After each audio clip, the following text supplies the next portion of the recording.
Hey guys, so today we're going to be doing a demonstration for this Nutone Verandah friction drive ceiling fan. This first part, I may edit them together if I can figure out how. This part here is going to be showing the ceiling fan running on both speeds without the cover, so you can see the inner workings, or I should say the inner fan, because this is basically a fan inside of a fan. So yeah, it is a Nutone Verandah friction drive.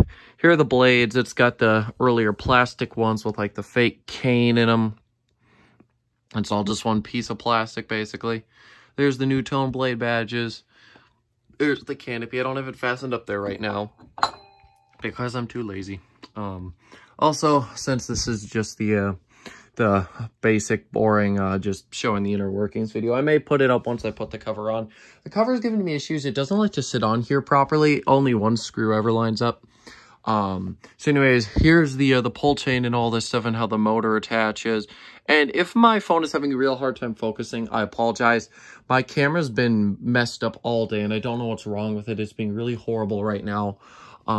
Here is what I assume is most likely the capacitor, rather big bulky thing there. And then, yeah, so this is the motor. This is the fan, and when it spins, it creates friction that makes the fan go round. So there's that. I'm going to quickly start up just on low so you guys can see it here. See, as you can see, that does that. That's how it spins. So we're going to shut it off. I'll put you guys back in the tripod and we'll go through general speed settings. And then we're also just going to go ahead and take a look at the kilowatt. So let's go ahead and do this here. Okay, perfect. And I should also mention this isn't my fan, it's Dan's. I got it for him. His friend from Canada dropped it off. It does have Canadian labels on it. On top of some of the blade arms, it says things in French. And that's how I know it was definitely, this one was more for Canada. Because while there are French speakers in the US, in Quebec there is way, way more. Or I should say there are way, way more. So anyways, put the fan back on low speed. And this time I'm just going to let it get up to speed and let you guys watch it for a while here. So this fan is basically in antique brass. I consider it more of a brown and antique brass since the top of the motor is brown. What the finish fully would be called, I don't know whether it's antique brass or brown and antique brass or just brown and brass, whatever. But yeah, it looks really weird without the cap cover thing on the bottom. I think it still looks weird with it on. These are rather odd looking fans, but they're so cool. I love them so much. Someday if I find one locally, I might snatch it up if Dan doesn't ask me to get it for him first. If I ever find one around, I'm definitely gonna keep it if I can get a hold of it and Dan doesn't mind. I'm sure Dan would ask to buy it off of me and then he would obviously be in first place. Dan basically gets first dibs on all of my stuff, really. That's just always how it's going to be since he's done so much for me. We sort of got a thing going where if one of us needs something, we just ask the other and we see what we can do to help out. So anyways, yeah, this is low speed. I've been trying to balance it all day for a while. It wasn't wobbling on low. Now it's freaking gone back to it, even though the blades are level. I'm sick and tired of trying to balance this thing, so this is how it stays. Because I've literally put way too much time into trying to balance this thing. Bending all the arms back. They're all pitched equally. One of them is only slightly higher than the other, and it's worse. So I don't know. But anyways, let's go ahead now take the fan up to high speed. Actually, no, we'll do the kilowatt in this video. So let's see, 0.53 amps, 54.7 watts, and 0.84 on the power factor. Whoopsie, I just kicked my box of light bulbs. I have too much shit down here. Okay, here's high speed.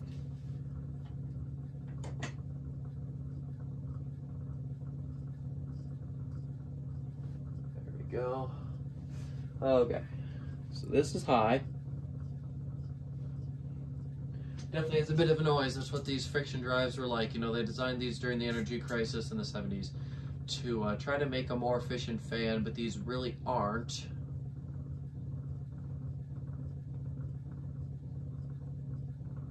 Super cool fans, though.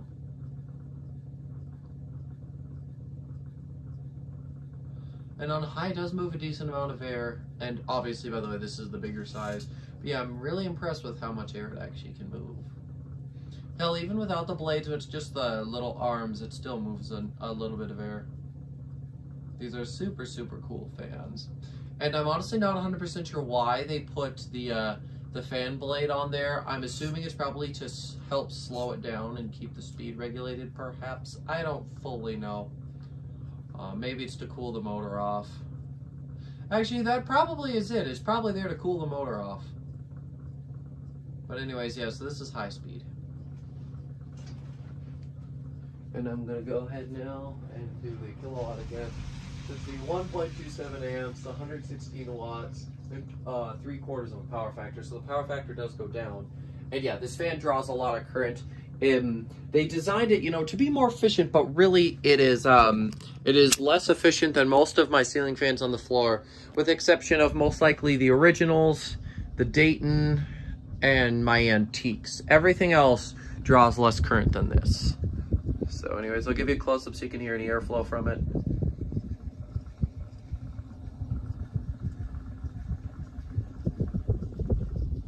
Probably not much right now. So there we go. Now I am just gonna go ahead, shut the fan off, we'll let it spin down, and then I'll go ahead and close this part out.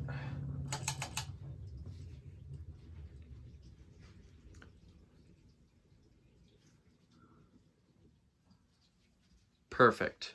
Okay, well, thank you guys so much for watching this part. If for some reason I'm able to edit both clips together, I will. Otherwise, stay tuned for another video coming up soon to see this fan with the bottom cover put on.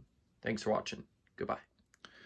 Alright, so now we're back with a friction drive. This time I've got it put together. It turns out there was actually an Allen keyed screw in the top, so I put the canopy up. I also put the bottom cover on. Still on wrong. Something is most certainly bent and out of whack, unfortunately. I just was told, my mom told me she was talking to Dan's friend. I was gone when it was dropped off. But she said, my mom told me that Dan's friend found this at a store near where she lived up in Canada. So I'm guessing that the thrift store usual happens. Where basically, if you don't know what the thrift store usual is, you must not be a collector or anybody who looks for fans at thrift stores. Because if you do look for fans at thrift stores, you will know that oftentimes fans end up getting bumped around and potentially damaged. I've been rather lucky with the few things I've brought home from places like that. Like, well, the one fan I got from Habitat was new in the box. And then all the fans I got from that salvage store that me and Dan visited once, you know, the fans have all been in like new condition or just didn't get that bumped around and were fine. So sometimes you get lucky, other times you don't. Some places are absolutely hopeless when it comes to taking care of stuff. Like, I think it was the fan of Vacuums 42 who said that his Habitat was just awful. Stuff is always getting damaged and bent and beat up. Other places are better. It all depends on whether people who care volunteer there. Like, if fan collectors sometimes will volunteer at them. It all depends. But anyways, enough talking. Let's get right into this. I'll give you guys yet another close-up so you can see what the housing looked like up close in the canopy. And I also put the tassel on, which I am assuming is most likely original. So there's those badges again. There's that tassel. And here's the bottom housing. So obviously it had a light kit on it. It's in there. So obviously there's not the bottom cover thing on here that they usually have. Down rod is brown, so I would definitely call this a brown and brass combo. I can basically confirm that now. So there's that. So I'm just going to basically go through the speed settings again, just so you guys can see it. This one's not going to be nearly as long. I'm not going to use the kilowatt or anything since we did that in the first one. So let's do this. All right. Back to low. I'm not too sure whether the bottom cover is going to start rattling around again. Sometimes it does, just because, like I said, it's not on there properly. Well, the screws are holding it on fine. It's just not the proper way. Maybe what it needs is just to sit like this for a while, and then it'll get bent back into place.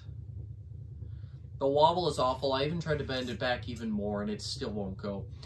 It was pretty decent where I had it. And then as I made it look better and more balanced, it got worse. I don't know what kind of stupid logic that is. But this is just awful. It's really, really annoying. Dan can try to fix it more. I've done my part. I've bent them back quite a bit, so I'm just gonna leave it. See, this here is low speed again. I'll go ahead and I'll take it back to high. See Bottom cover gonna be a pain? No, should be fine. Gets even worse on high with the wobble. Fan is just hopeless, despite it being almost perfect. It's just the one blade that's the usual suspect, the one that came bent, like severely bent. That one's just being a real pain. I can't get it perfect. And I doubt that's the only thing throwing it off, even though I don't know what else can be, since all the blades are pitched at 16, 17. As they're all at 17 degrees, I checked, and all of them are at the same level besides the one. So, I don't know what's going on. It's probably just the stupid loose mount. But anyways. Once again, just quickly take you out and give you another close-up.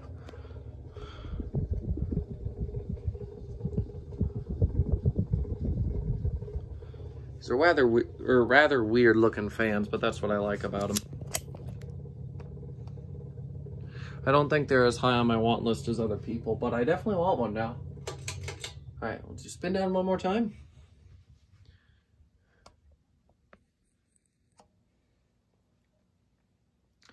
And that is where we cut it off. Whether this is a two-part series or one whole video, I would like to thank you so much for watching, and I will see you next time. Goodbye.